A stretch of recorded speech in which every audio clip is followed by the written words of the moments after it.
Welcome back, everyone. I'm Hunter from Hunter Bootcamp Baseball, and this is episode 2 of the AL East only fantasy baseball build. And in this episode, we're going to go over a couple roster moves I've made since the draft. We're going to take a quick look at our draft board to refresh anyone who might have missed the draft, which was episode 1. So if you haven't seen that, definitely go check that out. Gunnar Henderson was our first overall pick. He was the 10th pick in the first round. It is a 10-team league, so we had the last pick in the first round, but we wrapped back around to get the first pick in the second round, where we took Junior Caminero. The rest of the team was rounded out with Dylan Cease as our first pitcher, Ben Rice, who has first base and catcher eligibility, Jarren Duran as our first outfielder, Pete Alonso for some first base depth. Jackson Holiday, I moved to the IL to give me that extra roster spot. And then I added Trey Savage to bolster the pitching depth. He also is injured right now, so I moved him to an IL spot. And then Edwin Uceta is also injured, but I added him for some depth later and moved him to the IL because we get 3 IL spots in this league.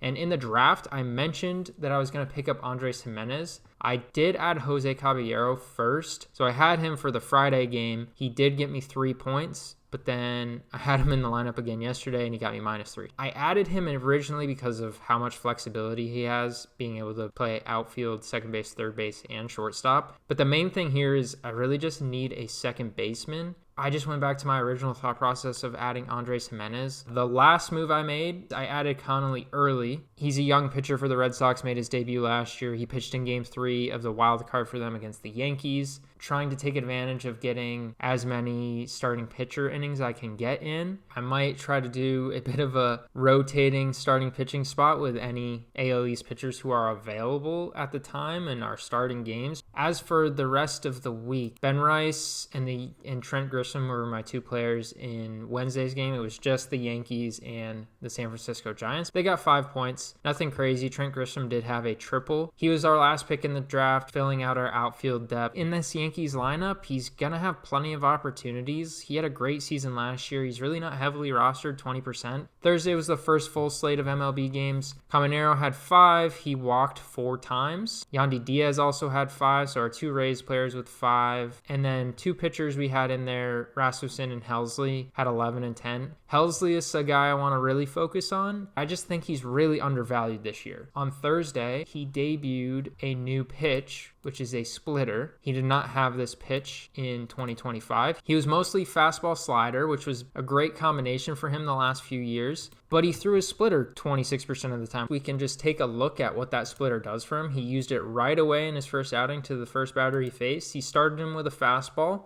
98 miles an hour, really set the stage here, right by Matt Wallner. And then he follows it up with his brand new splitter, which we will see looks pretty nasty. It's going to really help him against lefties. That usually is platoon neutral, so he can throw it against righties as well. I think this change could be really good for him this year. He only had 21 saves last year. Year before, really good season, 49 saves. I think there's a world in which he can get 40 saves this year for a Baltimore team that should be pretty good. Ryan Helsley, I think, one of my favorite picks right now, just in terms of where we got him. Looking at Friday's action, Cam Schlittler made his first start of the season for the New York Yankees, and he dominated. He had 8 strikeouts in 5 1/3 innings, only gave up 1 hit, got the win. 25 points, really good performance. If you do not already follow or get any information from Lance Brozdowski, I would heavily recommend. This is in his newsletter. He talks about how Schlittler's cutter has evolved, the difference in movement it has. He's throwing it harder, and he threw more cutters. This is his 2026 movement chart, so this is just the 1 game he pitched. Last year, the cutter was way over here, which isn't a terrible shape, but he added, it was at 92 miles an hour. He added 3 miles per hour to the pitch, elevated the verticalness of the pitch, so now it's kind of at that same level as his sinker, and we can see the effectiveness of this. We'll use this at bat against Willy Adames, throwing this cutter, which we'll see the vertical movement on it, rises up into the zone. It's at 95 miles an hour for a cutter, and then he throws the same type of pitch to get the strikeout on Adames looking. It looks like this combo of his 3 fastball shapes, 4-seam, sinker, cutter, could be really effective for him this year. Dylan Cease, he also has another new pitch, which Lance outlines in this quick write-up. He has a new changeup. He's really struggled with his approach versus left-handed hitters previously. He really didn't have a changeup before. It was kind of known that this was going to be an emphasis going to Toronto, that he was going to try to find a new changeup, a new grip, something to help his approach versus lefties. Here it is. It averaged 83 miles per hour. This is an at-bat versus Carlos Cortez. He sets him up with a fastball to get a foul ball for the first strike of the at-bat. This is where the changeup becomes effective, changing pace, changing speed, gets him to swing over. He's way out in front of that, and he finishes the at-bat off with the changeup on a 2-2 count, and again, gets him to swing and miss. 3 pitchers on this team, 3 new pitches, some exciting stuff to start the week. Jumping back in, the last thing you guys just saw was stuff from Saturday. Today is currently April 7th, so the matchup is over. But I wanted to finish going through all the games from this past week. Sunday, we had 2 really good performances from Wilyer Abreu and Yandy Diaz.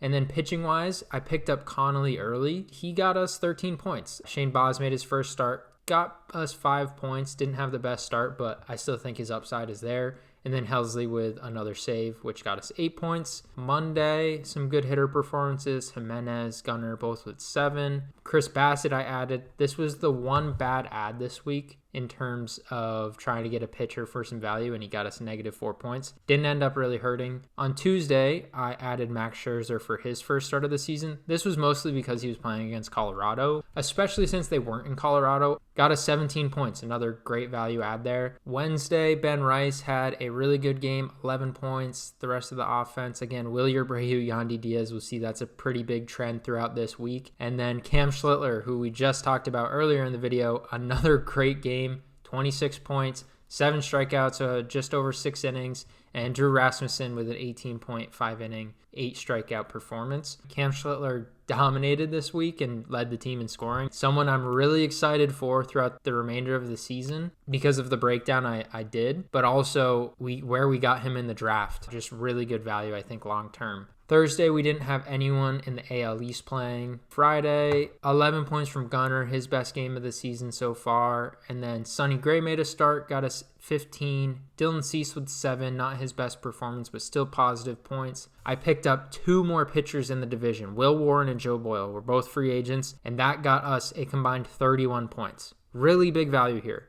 Joe Boyle has had a great start to the season, but he picked up 9 strikeouts in 5 1/3 innings for 14 points. And then Will Warren was a home game against Miami. I really liked the value there. So the pitching really dominated on Friday. 52 total points from the pitching, 41 from the hitting. This was probably, I think, our biggest day of the week. Saturday, not much going on. We did get 16 from Shane Baz in his second start of the season. I did try to take another flyer on Ryan Weathers, who was a free agent. Didn't hurt us, didn't help us. 0 points. And then Sunday at this point, I pretty much had the matchup wrapped up, but Ben Rice got us another 12 points and Junior Caminero had 8. These are the moves I made throughout the week. I know I went over some of them earlier in the video. From this point on, added Connolly early and then Chris Bassitt again. Bassitt wasn't a great ad, but then dropped Bassitt for Scherzer, and Scherzer got us some points. Added Will Warren. The move I made to add him was I dropped Trent Grisham. I didn't really think anyone would touch him, and then I ended up re-adding Trent Grisham at the end of the week. It's kind of like a Yankees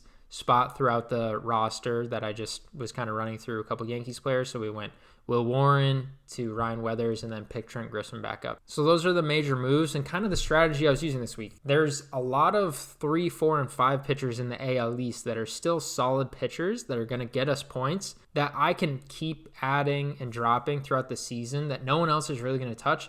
That just boosts the value of the team. I ended up having 445 points this week. Got the win by quite a large margin. But if you look across the league, there was only one other team that had more points than us. Just barely. They had 9 more points than us. I'm only using players from 5 teams. Almost led the league in scoring the first week because of the strategy that I was implementing, picking up pitchers who were available that I thought their matchups were good, different things like that to leverage points where I can get them that no one else is really going to be interested in. Yes, I'm restricted in who I can add, but it also helps me narrow down my options because I know I only have 5 teams that I can add players from. And if there's a starting pitcher on one of those 5 teams and I have an open spot that day, I can just add that starting pitcher if I think they're going to add any points for the team, and no one else is really going to be looking at that. That's pretty much the summary of the week. 445 points. I'm really happy with the first week of the season. I hope you enjoyed the video, and as always, thanks for watching.